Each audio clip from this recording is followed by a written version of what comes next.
बोलिए श्री कृष्ण महाराज की जय।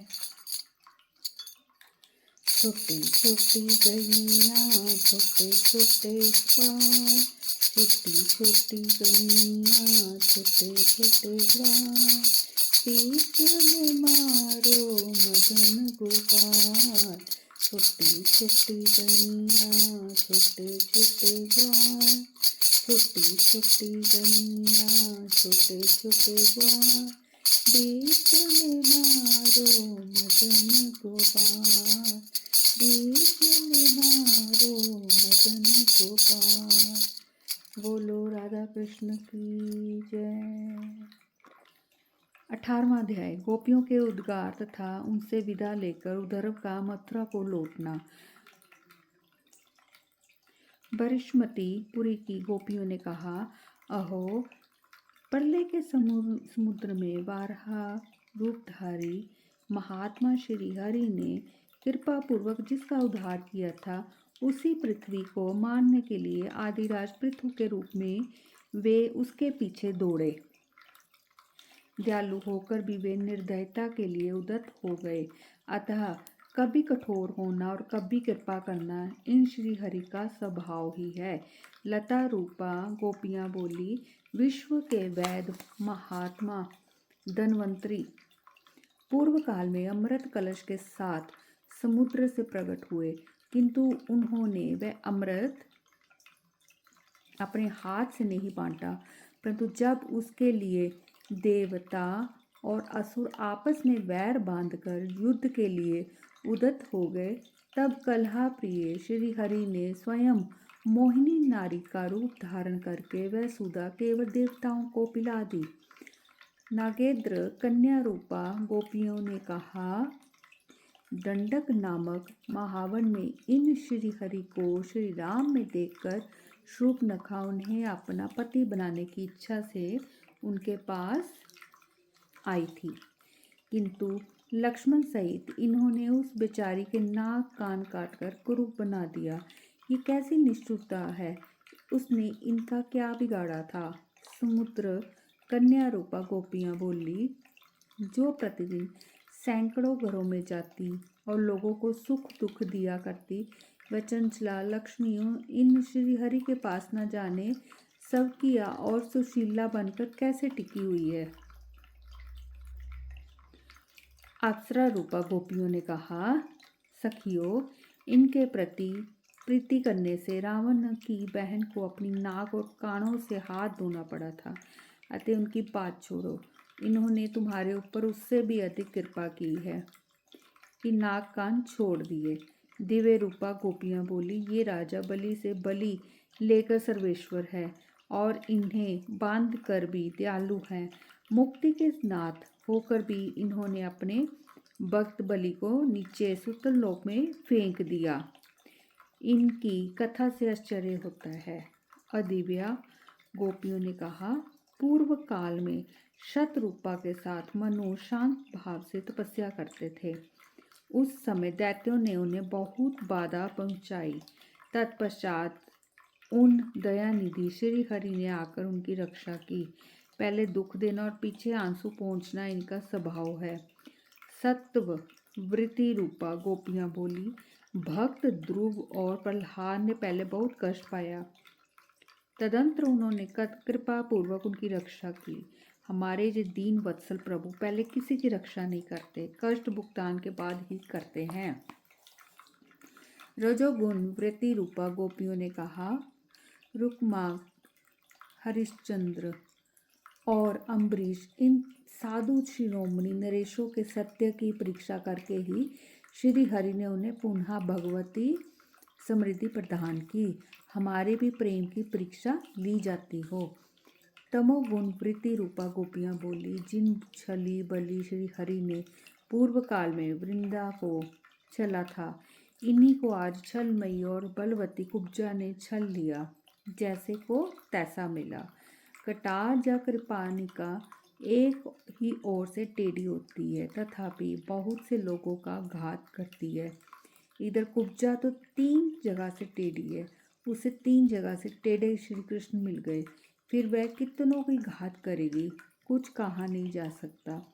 श्री कृष्ण की राह देखते देखते हमारी आंखें बहुत दुखने लगी है और उनके आने की अवधि वामन के पाद विक्षेप की तरह बढ़ती ही जाती है। इस माधव मास में माधव के बिना हमारे शरीर का चमड़ा पीला पड़ गया, हमारी गति में शिथिलता आ गई, पांव थक गए और मन अत्यंत उत्भ्रांत हो गया। हाँ दैव, किस समय हम सब उस काल में सोत के हार के चिन्ह से चिन्हित होकर आए हुए नंद नंदन को देखेंगे। नारद जी कहते हैं, राजन, इस प्रकार श्री कृष्ण का चिंतन करती प्रेम विलाप गोपियां उत्कंठित हो रोने लगी और मूर्छित हो पृथ्वी पर गिर पड़ी। तब पृथक पृथक सबको आश्वासन दे नीति निपुण वचनों द्वारा सब गोपियों को समझा बुझाकर उद्धव ने श्री राधा से कहा। उद्धव बोले, परिपूर्णत में कृष्ण स्वरूपे वृषभानुवर नंदिनी, मुझे जाने की आज्ञा दीजिए। ब्रजेश्वरी, आपको नमस्कार है। शुभ है।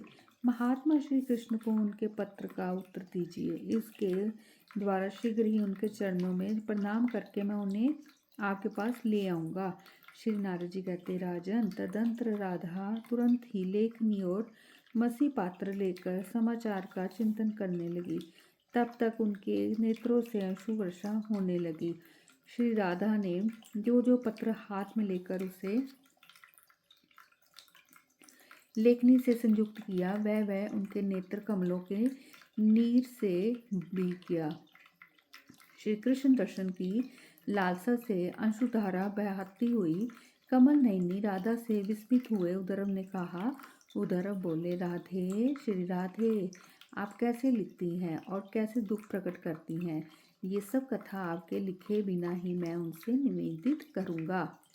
श्री नारद जी कहते, राजन, उद्धव की वाणी सुनकर राधा ने बाधा रहित हो समस्त गोपियों के साथ उस समय उद्धव का पूजन किया। तत्पश्चात परादेवी राजसेश्वरी श्री राधा को प्रणाम और उनकी परिक्रमा करके गोपी गणों से विदा ले सबको बार बार मस्तक झुकाकर उद्धव रतन भूषण भूषित उस दिव्याकार रथ पर आरूढ़ हुए। उनको अपनी बुद्धि और ज्ञान पर जो बड़ा अभिमान था वह दूर हो गया। वे संध्या के समय नंद जी के पास लौट आए। सवेरे सूर्योदय होने पर गोपी यशोदा को नमस्कार करके उद्धव नंदराज की आज्ञा ले क्रमशः 9 नंदों, वृषभानुओं, उपनंदों तथा अन्य लोगों तथा कृष्ण के संपूर्ण सखाओं से अलग अलग मिले और उनसे विदा ले रथ पर आरूढ़ हो वहां से चल दिए। समस्त गोप और गोपियों के समुदाय उनके पीछे पीछे दूर तक पहुंचाने के लिए गए। उद्धव सबको स्नेहपूर्वक लौटाकर मथुरा को चले गए। श्री कृष्ण जमुना के मनोहर तट पर अक्षय वट के नीचे एकांत स्थान में बैठे हुए थे। वहां उनको प्रणाम और उनकी परिक्रमा करके बुद्धिमानों में श्रेष्ठ उद्धव नेत्र कमलों से आंसू बहाते हुए प्रेम गदगद वाणी में बोले। उद्धव ने कहा, देव, आप तो सबके साक्षी हैं, आपको मुझे क्या बताना है।